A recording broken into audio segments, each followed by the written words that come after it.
Good morning. Uttarakhand news Vani के सभी दर्शकों को एक बार फिर से मेरा नमस्कार। तो साथियों, जैसा अभी तक आप सुन चुके होंगे कि हमारे देश में वर्चुअली एक नई पार्टी का फॉर्मेशन हुआ है जिसका नाम है कॉकरोच जनता पार्टी। और ये चर्चा का विषय इतना ज़्यादा बन गया है कि नेशनल मीडिया से लेके, सोशल मीडिया से लेके, न्यूज़पेपर्स में लेके सब जगह इसके बारे में बात हो रही है।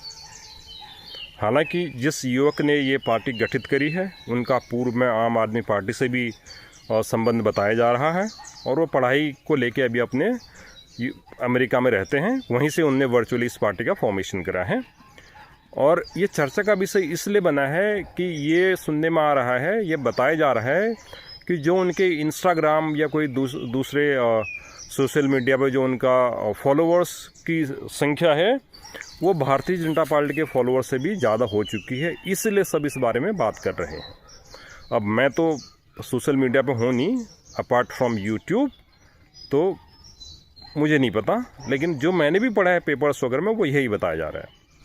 अब इसके पीछे बैकग्राउंड ये है कि कुछ दिन पहले जो हमारे चीफ जस्टिस ऑफ इंडिया हैं सूर्यकांत साहब जी, उन्होंने एक बयान दिया था, एक स्टेटमेंट दिया था यूथ को लेके, जिसमें कॉकरोच की बात हुई थी। और ये पार्टी उसी से इंस्पिरेशन होके और या वो कमेंट को इनने पिक करके पार्टी बनाई गई है।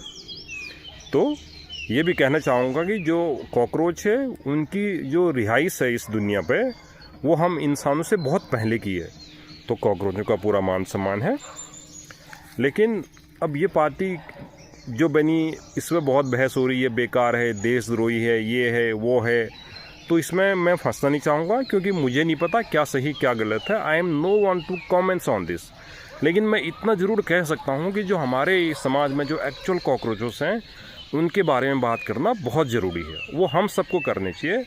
और जो एक्चुअल कॉकरोच हमारे समाज में है वो है महंगाई, वो बेरोज़गारी है, वो है जो हमारी नकल माफिया, शिक्षा माफिया, स्वास्थ्य माफिया, और जो सरकार फ्री की स्कीमें चला रही हैं, ये एक्चुअल में ये कॉकरोच हैं। ये हमारे पूरे समाज को ख़त्म कर देंगे और पूरे लोगों को आलसी और बेरोज़गारी बना रहे हैं। अब इसके पीछे सरकार को सोचना चाहिए, आप रोज़गार जनरेट कैसे कर सकते हैं। जो हम बात कर रहे हैं उनके इतने फॉलोअर्स हो गए, तो मैं जानना चाहूँगा कि वो फॉलोअर्स कौन से लोग हैं। भाई जो लोगों को रोज़गार है वो तो अपना ऑफिस जाते हैं, घर आते हैं, अपने बच्चों का, अपने माँ बाप का ध्यान रखते हैं। लेकिन जब देश में बेरोज़गारी इतने बड़े लेवल पर होगी, जब लोगों के पास रोज़गार नहीं होगा, तो लोग ऐसे ही टाइम पास करेंगे, ऐसे ही फॉलोअर्स बनेंगे एक दूसरे को, और ऐसे ही सोशल मीडिया पे कमेंट्स चलते रहेंगे। तो ये सरकार में जो बैठे हुए लोग हैं उनके भी जिम्मेदारी बनती है कि आप लोगों को रोज़गार दें। जो जिस हिसाब से पढ़ा लिखा है उसके लिए उस हिसाब से रोज़गार जनरेशन की बात हो, लेकिन इस बारे में कोई बात नहीं करता है। आज IIT जैसे संस्थानों की भी प्लेसमेंट नहीं हो रही है, IIT जैसे संस्थानों की भी प्लेसमेंट नहीं हो रही है। देश में सबसे ज़्यादा जो एम्प्लॉयमेंट जनरेशन होता था वो सर्विस सेक्टर में होता था, और सर्विस सेक्टर का हाल आप देख ही रहे हैं किस तरीके से नौकरियां कटौती की जा रही हैं। तो इसमें सरकार के अलग अलग विभागों को, मंत्रालयों को देखने की ज़रूरत है, कहाँ पर रोज़गार जनरेट हो सकता है, कहाँ पे हम स्किल्स अनस्किल्ड लोगों का हम यूज़ करके उनको व्यस्त रख सकते हैं, ताकि देश हित में और देश के जो फ्यूचर है उसमें उन सब भागीदार बने। और महंगाई आप देख ही रहे हैं जिस तरीके से महंगाई है, सीजन में भी जो सब्जी आती है वो भी आपको सस्ती रेट पर नहीं मिलती आज की डेट में। बाकी नकल माफिया है, शिक्षा माफिया है, स्वास्थ्य माफिया है, ये आप देख ही रहे हैं। किसी भी आप हॉस्पिटल में चले जाइए, आप देखिए फिर क्या हाल होता है आपका। सरकारी स्कूलों में आप देख लीजिए, टीचर्स हैं, हमारे देश का ये हाल है, 70-80 हज़ार रुपये सरकारी स्कूल का टीचर है, उसकी सैलरी है, वो अपने बच्चों को उस स्कूल में भेजता है जिस स्कूल के टीचर की सैलरी 20-25 हज़ार रुपये होती है। तो आप देखिए ये एक्चुअल में कॉकरोचेस हैं, इनसे बचना बहुत ज़रूरी है।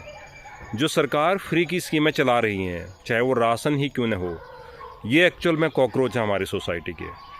आज गांव के गांव जो है बर्बाद पड़े हैं, लोग मेहनत करने को तैयार नहीं हैं। इसके पीछे ये देखने की ज़रूरत है कि क्या सही क्या गलत है। तो साथियों, तो हम सबको ये देखने की ज़रूरत है।